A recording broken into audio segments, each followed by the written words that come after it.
சொல்லுங்க. நான் என்னை அனுப்பினவருடைய சித்தத்தின்படி செய்து. அனுப்பினதே எனக்கு தெரியாது. நான் நினைச்சேன் நான் சுயமாய் வந்தேன்னு. நான் நினைச்சேன் நான் ஜாலியா இருக்கலான்னு. வீடு மேல வீடு வாங்கி நிறைய பணம் சேர்த்து நகை சேர்த்து இஷ்டத்துக்கு சாப்பிட்டு இஷ்டத்துக்கு வாழ்ந்து. இப்பதான் எனக்கு தெரியுது நான் சுயமா வரல. நான் விசிட்டர் விசால வரல. என்ன விசால வந்திருக்கேன் சொல்லுங்க சத்தமா. என்ன விசால வந்திருக்கேன்? பிசினஸ் விசால வந்திருக்கேன். I am here in a business visa and I have a business to do. My father has sent me on a business. என்னை அனுப்பினவர் அவருடைய சித்தத்தின்படி செய்து அவருடைய கிரியைகளை முடிப்பதற்காக என்னை அனுப்பியிருக்கிறார். ஆமென் சொல்லுங்கள். எதற்காக அனுப்பியிருக்கிறார்?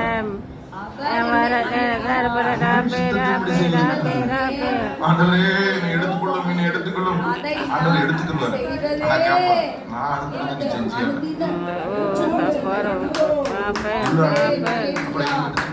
கேட்டேன். இந்த வீடு கட்டி முடிச்சுட்டேன், பிள்ளைங்களாம் கல்யாணம் முடிச்சுட்டேன், நீ யாருமே கண்டுக்க மாட்டேங்காங்க, நீ யாருமே கவனிக்க மாட்டேங்கிறாங்க. உன்னைய கவனிக்கிறதுக்காக அனுப்புறேன். உன்னைய வச்சு நான் அநேகரை கவனிக்கிறதுக்காகத்தான் நான் உன்னை அனுப்பி வச்சிருக்கிறேன். ஆமென். You are not there on a visitor tourist visa. Hello. You are on a business visa. எனக்கு இந்த ஹஸ்பண்டே பிடிக்கல, எனக்கு இந்த வைஃபே பிடிக்கல. ஏன் பிடிக்கல? அவ அப்படி பண்ற இப்படி அந்த பிடிக்கும். யாருமே பிடிக்காத வைஃபை நீ பிடிக்கின்றதுக்காகத்தான் உன்னை அந்த குடும்பத்துக்கு அனுப்பி வச்சிருக்கேன். யாரே சகிக்க முடியாத அந்த ஹஸ்பண்ட நீ தான் ஹேண்டில் பண்ண முடியும்னா உன்னை அந்த குடும்பத்துக்கு அனுப்பி வச்சிருக்கேன்.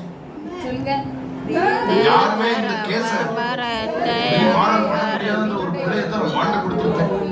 நீ என்னைய சார்ந்து என் சித்தத்தின்படி என்னுடைய விருப்பத்தின்படி என் கிரியை முடிப்பதற்கு நான் உன்னை அனுப்பி இருக்கிறேன்.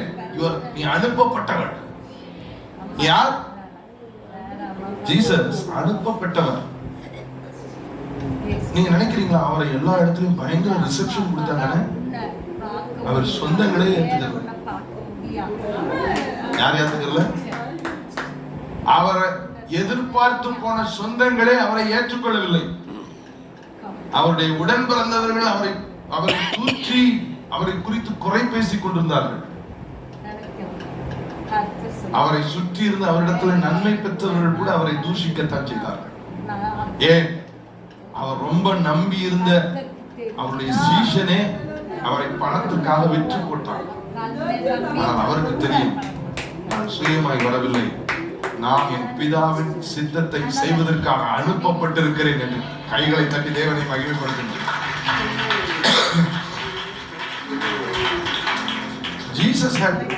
Jesus did not have a comfort zone, a warm welcome. No. இயேசுக்கு எங்குமே ஒரு சூப்பர் வரவேற்பு, எல்லா பக்கமும் வாங்க வாங்க.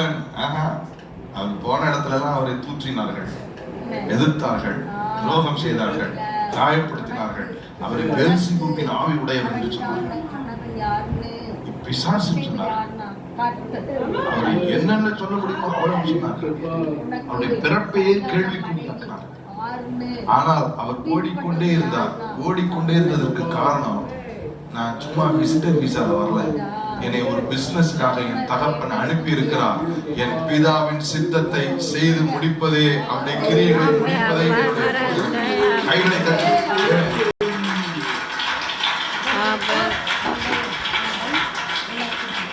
இன்னைக்கு ஏன் விரக்தி வாழ்க்கையில தெரியுமா? ஏன் விரக்தி? ஏன் காயம்? ஏன் ஏமாற்றம்?